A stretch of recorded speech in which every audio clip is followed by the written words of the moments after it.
Now is Behnam Ben Taleblu, Senior Fellow at the Foundation for Defense of Democracies. Hello, Behnam. Good to see you again.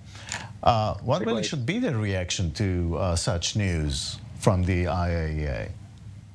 Well, as imperative as it is to get clarity from Tehran, as well as to have the IAEA be able to verify, assess, refute, or confirm those claims, it's imperative that Tehran knows one reason, even if this is an accident, due to some of the array of the cascades, or if the Iranians enriched this level but didn't amass at this level, even if you take some of their claims at face value, there needs to be a cost for that, because the regime should not be enriching at 60% anyway, let alone 80%. The regime should not be enriching at 20% anyway. The regime should not even be enriching at 5%. There used to be 5 UN Security Council resolutions that were calling for zero enrichment inside the Islamic Republic. And it's precisely because of these kind of ploys. So the bare minimum the International Atomic Energy Agency can do is to have a resolution of censure at the next Board of Governors meetings, get to the bottom of this, but then beyond that, to forward the nuclear file back to the Security Council, and then to have political courage take hold between what's left of the P5+1 and trigger snapback. No more games. This is proof that Iranian nuclear escalation can happen absent Western pressure. So it's time to have Western pressure to respond. Meanwhile, the EU will impose sanctions against 32 officials of Iran. Let's take a listen first. And then Iran, we are going to approve a new package of sanctions based on the humanitarian actions and humanitarian human rights, not humanitarian, human rights.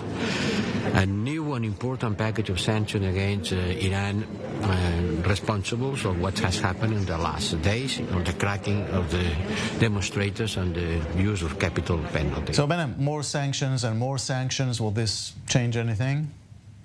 Well, these sanctions are imperative, but they're, again, the price floor. They're the least that the EU can be doing to hold Iran's human rights abusers, which are throughout that regime, by the way, to account. So long as the EU, the UK, the US, and others hold the door open for a nuclear deal, human rights penalties lose their saliency. They lose their coherence, because you can't be finger-wagging at the Islamic Republic on the one hand and then holding the door open to enrich the regime's repressive apparatus on the other. Right. So, you know, the Munich conference, the security conference, wrapped up last night. Iran was high on the agenda, but the Iranians are saying why we were not invited. So let's first listen to that, and then we'll react.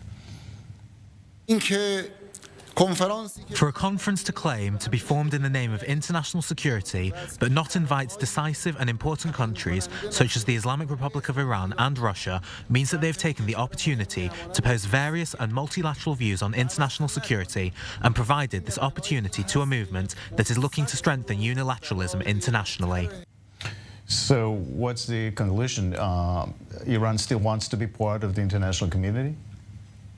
Well, I actually applaud the Munich Security Conference for bringing the Iranian people, in particular leaders of the Iranian opposition, to the fore to speak with them and engage with them, as well as have them engage with American and European parliamentarians, with esteemed American think tankers. So I think that was a very useful session for the world to see what the other face of a potentially changed Iran could look like.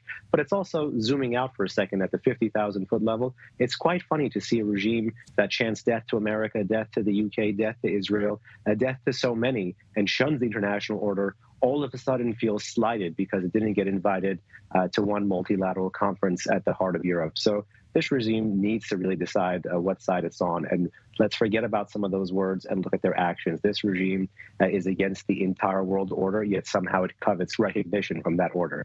It's yet another paradox of this, kleptocratic authoritarian regime. All right, Behnam Ben Taleblu, I thank you very much for that. We'll take a break now.